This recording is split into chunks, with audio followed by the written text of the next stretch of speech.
matinale Tocsin, 7h30, 9h30, à la volée. Et à la volée, je suis très heureuse de recevoir Azélise Lecor. Bonjour à vous.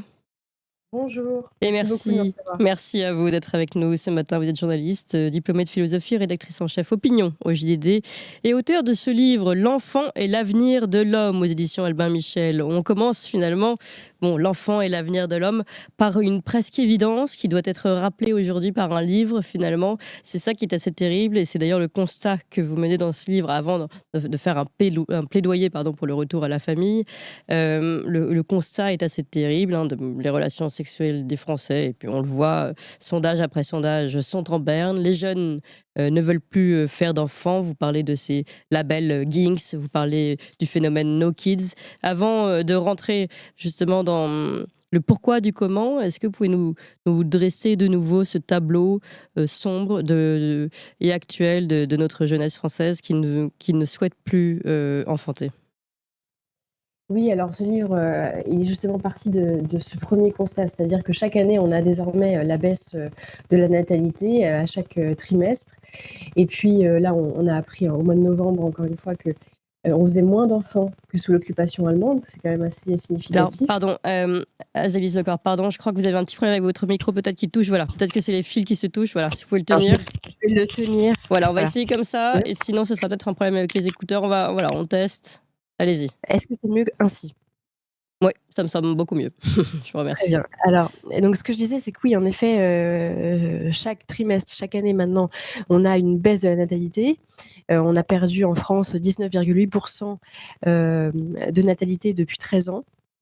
Et là, ce qui est très significatif, c'est qu'on fait moins d'enfants aujourd'hui en 2024 que sous l'occupation allemande en France. Donc c'est très criant. Et en même temps, alors qu'il y a cet état de fait, de plus en plus de mouvements militants expliquent, pour des raisons diverses, qu'il ne faut pas faire d'enfants. Donc il y a évidemment des raisons écologiques. Peut-être qu'on y reviendra plus précisément. Bien sûr. Et puis il y a tout un ensemble de familles, évidemment, qu'on peut regrouper dans cette grande famille des Child Free, qui est un mouvement de gauche progressiste et qui explique que pour le bien de l'humanité, il faudrait qu'elle cesse de se reproduire. Oui. Alors, on va peut-être aller sur ce mouvement écologique qui est peut-être le premier fondement aujourd'hui, en plus du manque de confiance en général dans la société, mais le premier fondement sur lequel se reposent ces jeunes pour bloquer et en tout cas ne pas vouloir avoir d'enfants, c'est ce fondement écologique. Alors, sur quoi il repose finalement et comment a-t-il pu percer, être arrivé à une telle état de puissance que finalement on en arrive à ne plus vouloir arriver à ce qui est notre état naturel, et on va revenir sur le naturel évidemment, qui est la procréation. Oui, alors comme je le disais, il y a cette grande famille des Child Free, donc sans enfants par choix, et en son sein, il y a plusieurs petites chapelles. Et ce n'est pas en réalité la plus importante, mais c'est celle qui a fait le plus de bruit dans les médias. C'est en effet les Ginks, comme vous l'avez rappelé. Donc c'est un mouvement qui est né d'abord aux États-Unis en 2010, qui a été fondé par Lisa Imas. Et Lisa Imas, j'ai pu l'interviewer pour cette enquête, et elle m'a expliqué de manière totalement transparente à l'américaine que elle avait toujours été militante féministe et écolo, et qu'elle n'avait jamais voulu d'enfant, elle n'avait jamais ressenti ça, ce qui par ailleurs est possible aussi. Enfin, je veux dire, je ne dis pas que Bien tout sûr. le monde a envie d'avoir des enfants et qu'il faut absolument faire des enfants. On y reviendra plus précisément. Et donc, elle, ce qu'elle s'est dit, c'est que pour faire progresser ses idées dans le débat public, eh bien, il fallait lier les deux, parce que l'écologie était à la mode et elle avait envie, de faire progresser le débat sur la question de la nécessité d'enfanter. Et elle a été très étonnée de voir que c'est plusieurs années après que c'est apparu sur le continent européen et très fortement en France. Mais là, il y a eu une différence d'approche. Il y a eu cette fameuse étude scientifique qui a été publiée et qui disait que faire un enfant en moins, ce serait ajouter un pollueur en moins à ce monde, et qu'on économiserait 58 tonnes de CO2 par an. Donc ce serait l'acte le plus écologique, mieux que d'arrêter de manger de la viande ou de prendre l'avion. Ouais. Alors elle, c'était pas comme ça qu'elle avait présenté. Elle disait que c'était plutôt ne mettez pas un enfant au monde, c'est une poubelle. Voilà son slogan.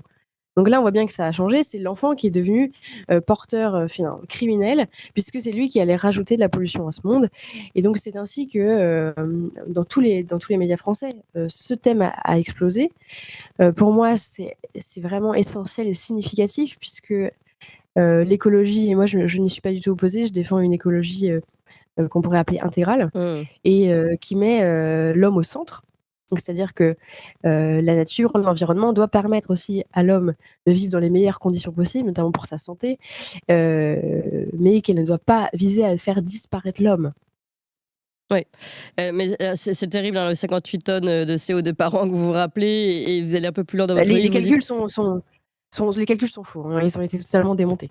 En plus, mais enfin, c'est s'arrêter à une ligne de compte, encore une fois, et on arrive sur le grand problème de notre société que vous abordez plus largement.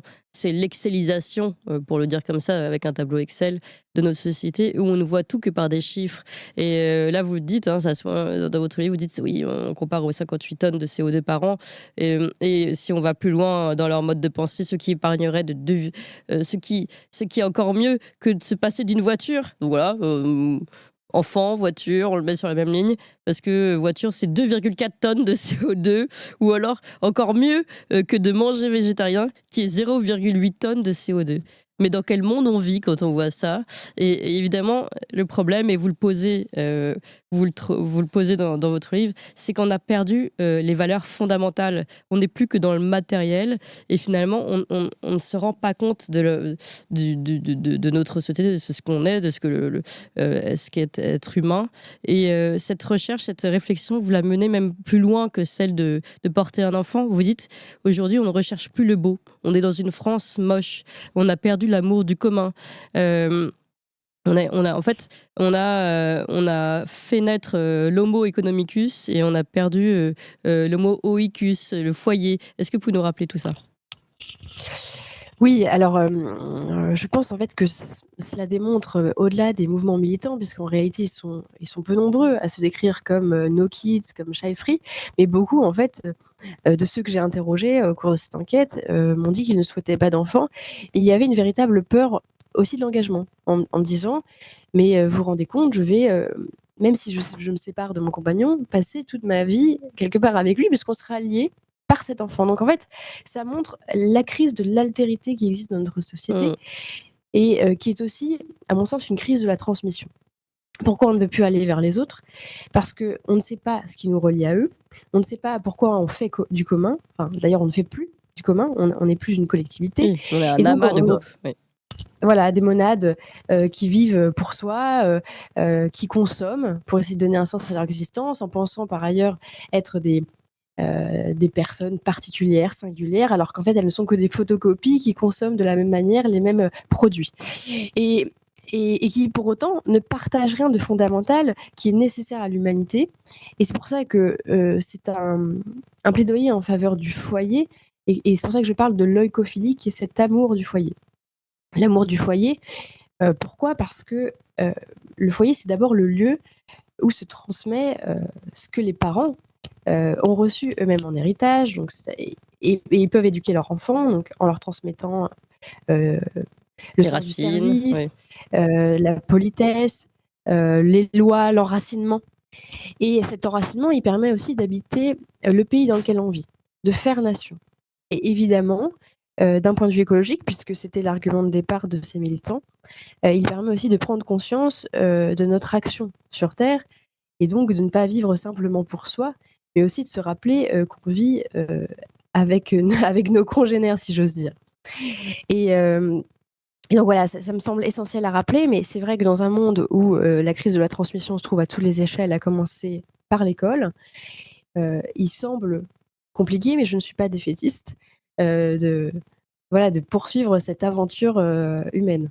Oui, et c'est dans ce sens-là aussi, et vous dites dans ce travestissement finalement de l'écologie au sens noble du terme, et puis dans cette homo economicus que nous sommes devenus, que nous vivons une perversion aussi du politique, et vous parlez également du biopolitique, ce politique qui décide désormais de prendre en charge tout, y compris notre vie privée, notre santé, notre vaccination, notre hygiène, notre sexualité, notre contraception ou encore la mesure des taux de natalité. Est-ce que vous pouvez nous parler de ça?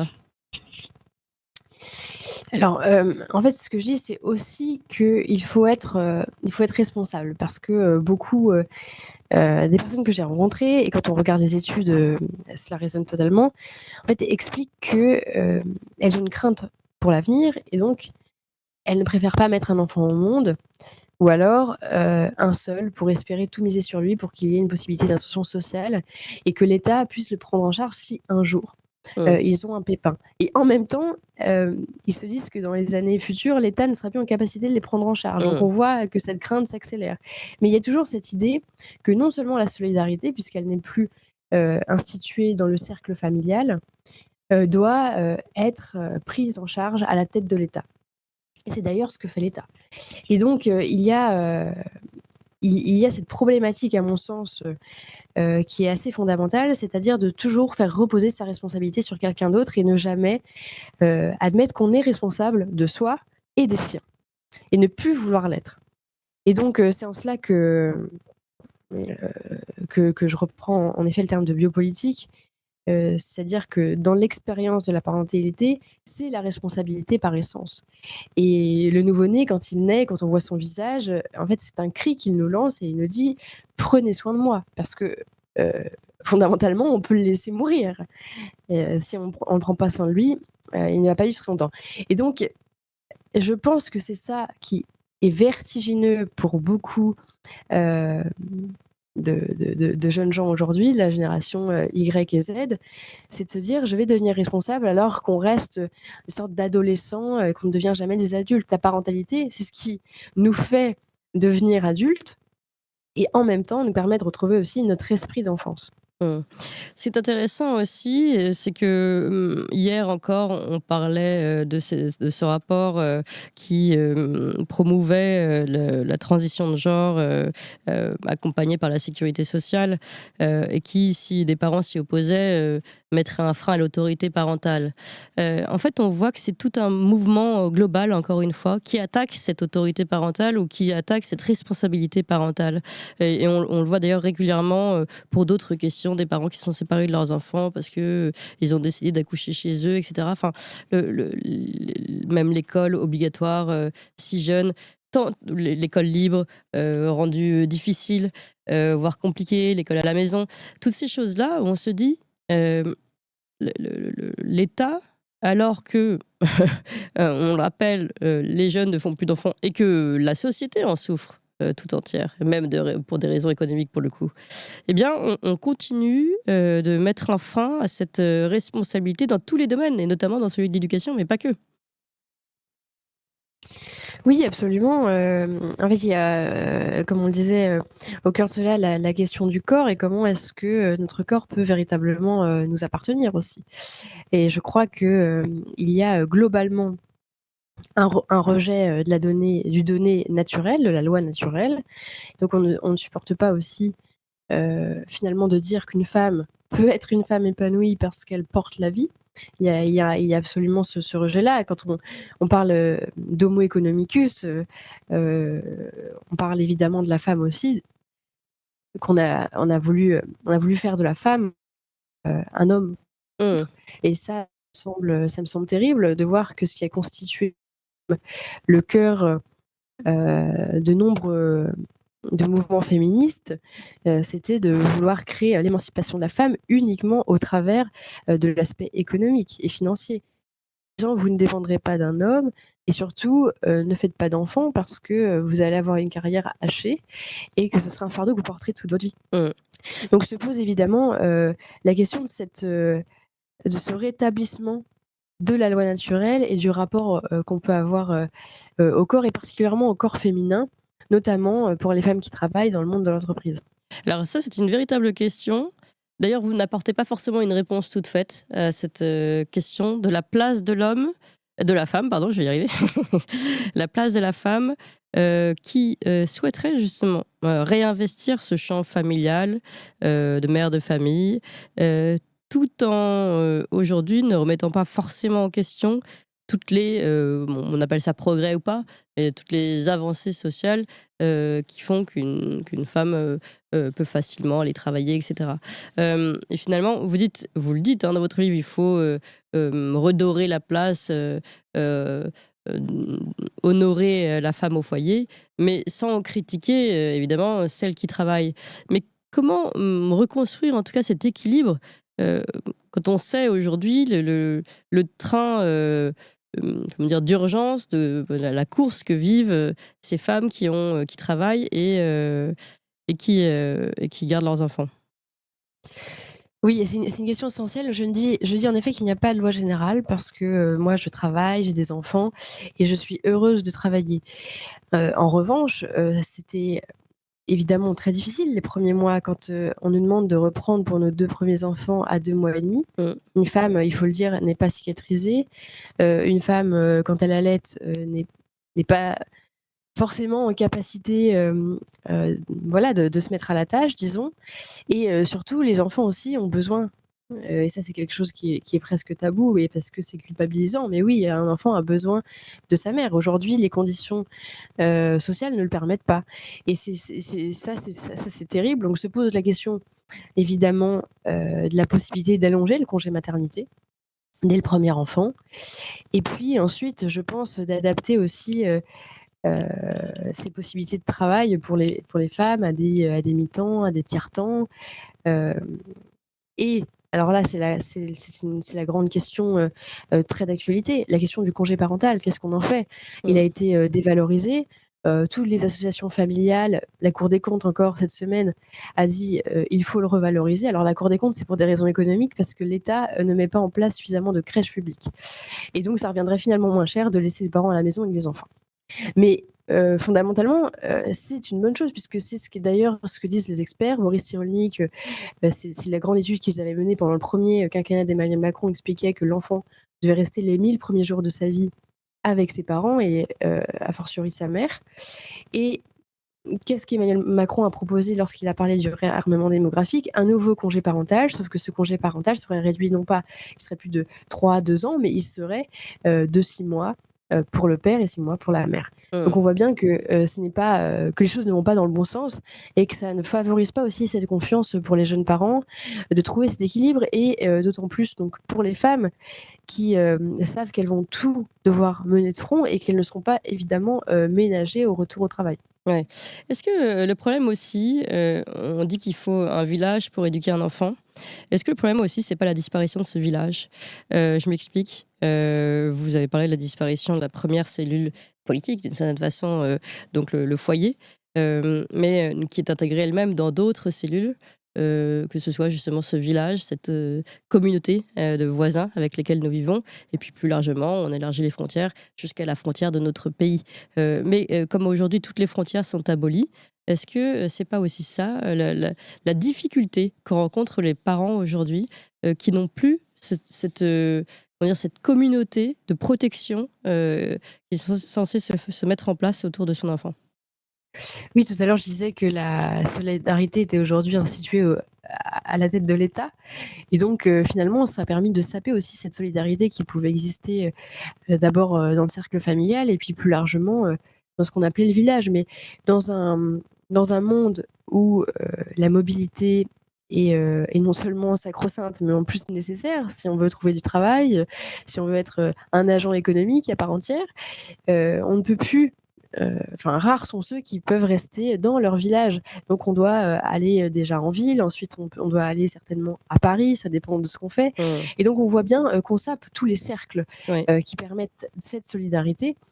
Et quand on se retrouve évidemment à vivre dans quelques mètres carrés, ça paraît difficile d'imaginer accueillir un enfant. C'est pour ça que j'essaie de comprendre dans ce livre avant tout les raisons qui poussent les gens à ne plus faire d'enfants, même si parfois je mets un petit peu un coup de pied dans la fourmilière.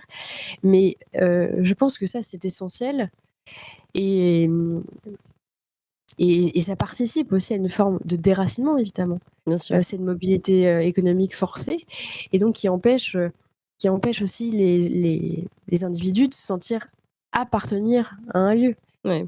Et si on n'a pas ce lieu qui nous fait nous sentir habitants de ce monde, Mmh. eh bien, comment est-ce qu'on peut ensuite espérer créer soi-même son propre village? Donc on voit que c'est un délitement et une déconstruction qui opère en cercle vicieux. Ouais. Et vous finissez votre livre par une lettre à une amie qui visiblement ne souhaite pas avoir d'enfant. Elle l'a lu cette lettre ou pas? Oui. Et finalement, elle veut toujours pas d'enfant? Alors ce qui est drôle, c'est que j'ai pensé en réalité à plusieurs amis en l'écrivant et les femmes tout de même, et enfin d'ailleurs c'est le cas aussi pour les hommes, ne ferment pas totalement la porte.